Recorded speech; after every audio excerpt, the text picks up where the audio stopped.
In 1895, a swagman, a transient laborer walking a dusty, sun-baked track through the Australian Outback, carried absolutely everything he owned on his back. A canvas bedroll called a swag, a cast-iron camp oven, a blackened tin billy can, and a cotton sack of flour. Out there, where the unforgiving red dirt stretched for thousands of miles, where the nearest neighbor was a week's ride away, and where severe droughts could last for a decade, survival was never a guarantee. It was a daily, brutal calculation. But here is what nobody tells you. The meals cooked over those lonely campfires by swagmen, sheep shearers, and pioneer families living through the Great Depression were miracles of human endurance. Women in isolated tin-roofed shacks and men sleeping under the southern stars turned the absolute bare minimum ingredients into something that kept them standing through grueling 16-hour days in 110-degree heat. Number 14 on this list sounds like a joke, but was born of pure, grinding desperation. Number 7 contains a sustained energy profile that kept men alive when the supply wagons failed to arrive. These 20 meals were born in dust and fire, cooked by people who had one pot, one flame, and mouths to feed before sunup. Before we start, hit subscribe, because what you are about to learn might change how you view survival forever. Let us count down the 20 forgotten poor man dinners from the Australian Outback that no one makes anymore. Number 20. Traditional damper. Before modern bakeries, before yeast packets and temperature-controlled ovens, there was damper. It was the bread of the Outback. Flour, water, and a pinch of salt, mixed into a tough dough right inside the flour sack to save washing a bowl. But the genius was in the baking. Swagmen flattened the dough, swept away the glowing red coals of the campfire, laid the dough directly on the hot earth, and buried it in the white ashes. 30 minutes later, they brushed off the gray crust to reveal a dense, heavy loaf baked in its own natural shell. No pan, no grease, nothing but heat and earth. It was trail cooking stripped to the bone.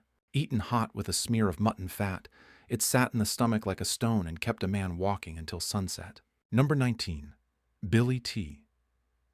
It is not a meal on its own, but there is not a single meal on this list that existed separately from it, so it earns its place. A black tin can with a wire handle, filled with creek water and suspended directly over the flames. When the water hit a rolling boil, the swagmen threw in a massive handful of coarse, cheap black tea leaves. Then came the trick. To settle the leaves to the bottom, the billy was grabbed by the handle and swung in a massive, rapid vertical circle. Centrifugal force kept the boiling water inside, and the leaves sank perfectly. It was black, it was bitter, and it was often stirred with a eucalyptus twig that imparted a faint, medicinal menthol flavor to the brew. That caffeine was the fuel that woke up the Outback. Number 18. Cocky's Joy, golden syrup on damper. Sugar was expensive and fragile in the harsh Outback heat. But golden syrup, a thick, amber byproduct of sugarcane refining, kept indefinitely in tin cans. It was cheap, calorie-dense, and beloved by cocky farmers, a slang term for the poorest, most struggling pioneer farmers who scratched a living from the dry earth. They poured it thick over a slice of hot damper. The syrup soaked into the dense crumb of the bread, providing an instant, massive spike of carbohydrates and sugar. It was the sweetener of the frontier, providing sustained energy in a way a man burning 4,000 calories a day absolutely required. Number 17. Beef dripping on toast. Nothing went to waste in a household that understood hunger. When a piece of beef or mutton was roasted, every single drop of rendered fat was carefully poured into a tin and kept on the counter.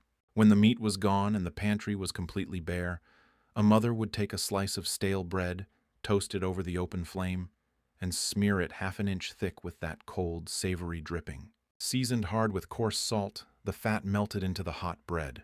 It provided pure, slow-burning caloric energy that working men needed. It wasn't a snack, it was supper. Number 16. Rabbit stew, underground mutton. In the 1930s, the Great Depression hit Australia at the exact same time a massive rabbit plague swept across the continent. While the rabbits destroyed the crops, they also became the single free source of protein, keeping millions of rural Australians from starving. They called it underground mutton. A camp cook would brown the rabbit pieces in a cast-iron camp oven, add wild onions, water, and whatever root vegetables they had, and let it simmer in the coals for hours. The tough connective tissue dissolved into a rich, almost gelatinous gravy. One rabbit could stretch to feed an entire family, and it saved a generation. Number 15. Colonial goose. When a pioneer family wanted to celebrate a holiday but only had the exact same cheap meat they ate every other day of the year, they relied on illusion. The colonial goose contained absolutely no goose. It was a cheap, tough leg of mutton.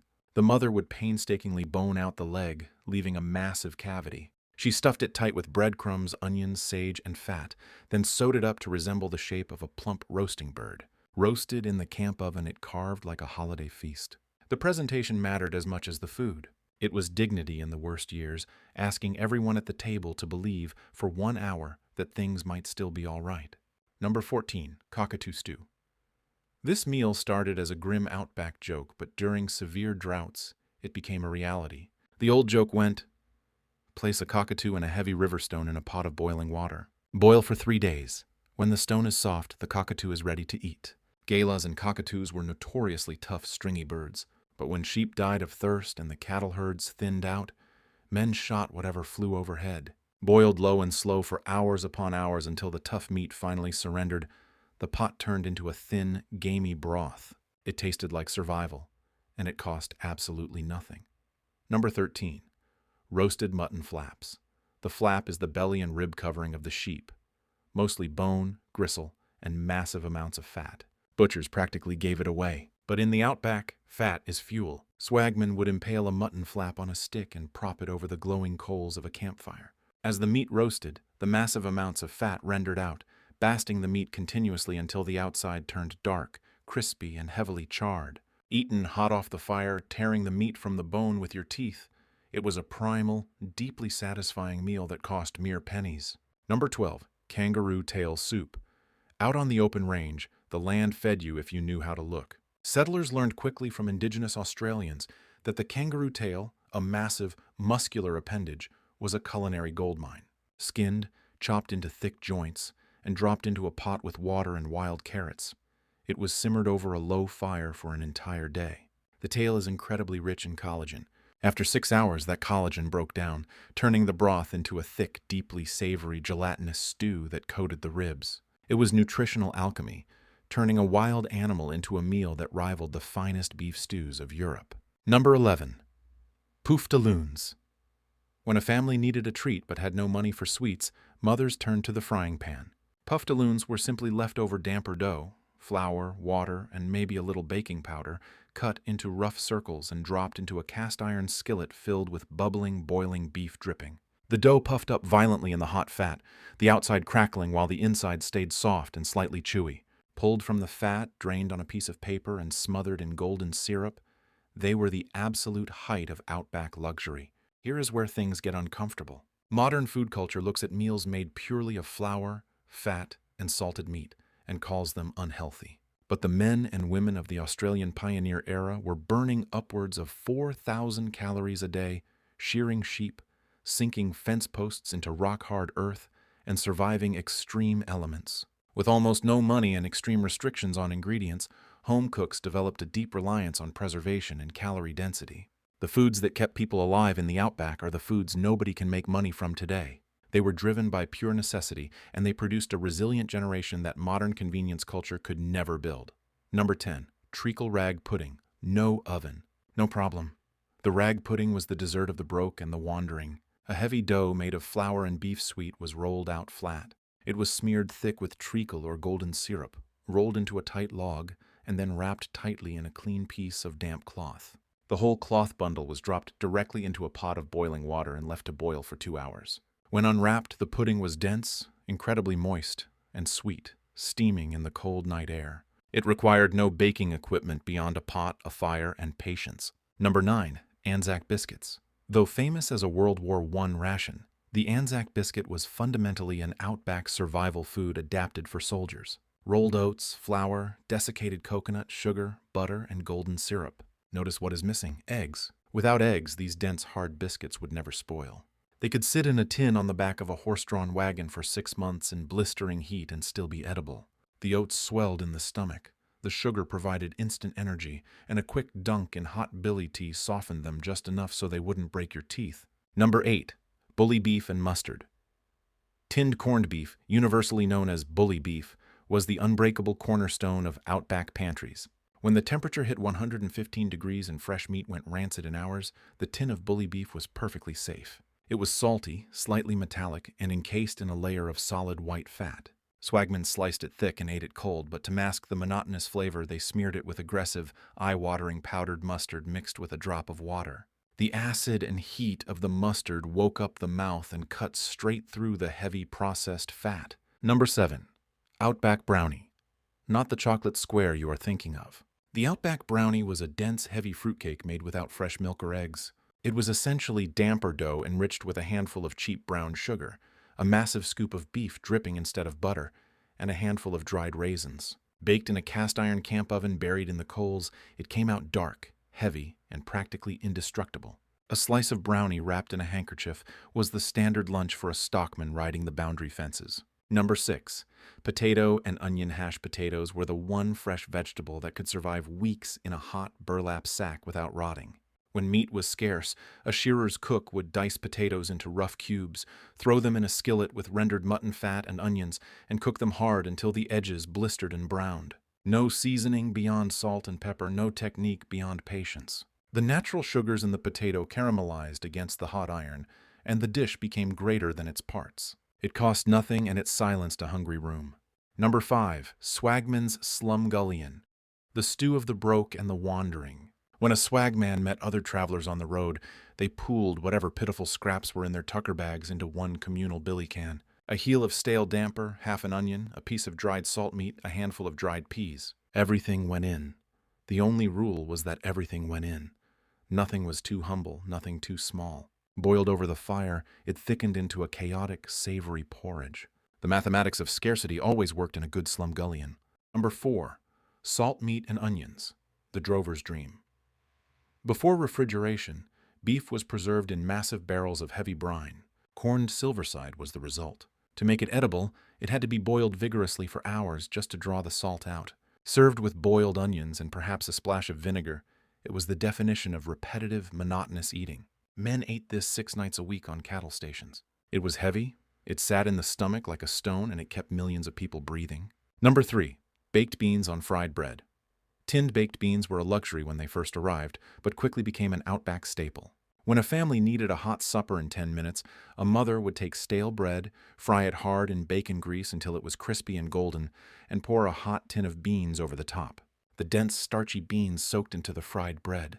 The beans made it hearty, and the fat-fried bread gave it substance. It was the ultimate fast food of the 1930s, offering complete comfort for pennies. Notice the absolute absence of waste. The food industry today wants you to believe that cooking requires pristine conditions and expensive equipment. But the pioneer women of the Outback cooked on wood-fired cast-iron stoves in the middle of summer, with dust blowing through the floorboards and no running water. They did not cook to satisfy culinary ambition. They cooked to keep their families from starving. That required a level of genius and discipline that has almost entirely vanished from the modern kitchen. Number 2. Corned meat fritters. When the boiled salt meat from number 4 was finally whittled down to unappetizing scraps, those scraps were never thrown away. Wasting nothing was a survival strategy enforced by simple economics. Mothers would chop the leftover meat into tiny pieces, mix it into a simple batter of flour and water, and drop spoonfuls into hot fat. The fritters puffed up golden brown, stretching 2 ounces of meat into a meal for 6 people. The frying masked the staleness of the meat, and the hot, crispy batter felt like a completely new meal. Number 1, camp pie, the tin dog. This was the ultimate end-of-the-line meal. Camp pie was a cheap, highly processed tinned meat that looked like pink paste and smelled faintly of despair. Bushmen jokingly called it tinned dog. Eaten cold, it was miserable, but sliced thick and dropped into a screaming hot cast-iron pan over a campfire, something chemical happened. The heavy fat content fried the meat in its own juices. The dark, salty, caramelized mat that formed on the bottom of the pan was what Depression-era families ate. Served with hot damper and black tea, the camp pie blistered into a golden crust, turning the cheapest, most maligned tin in the pantry into a hot, savory supper that meant you had survived another brutal day under the Australian sun. These 20 meals were not desperate tragedies. They were brilliant, deeply human answers to the question of how to feed people well when you had almost nothing. Genius does not require expensive ingredients. It requires necessity, attention, and the refusal to waste a single thing. Tell me in the comments, do you think you could survive on damper and billy tea today? Did your Australian ancestors ever tell you stories of the Depression days? Or what they had to eat to survive the outback? Share those memories down below because that knowledge belongs to all of us. Don't forget to hit like and subscribe. We'll see you in the next one.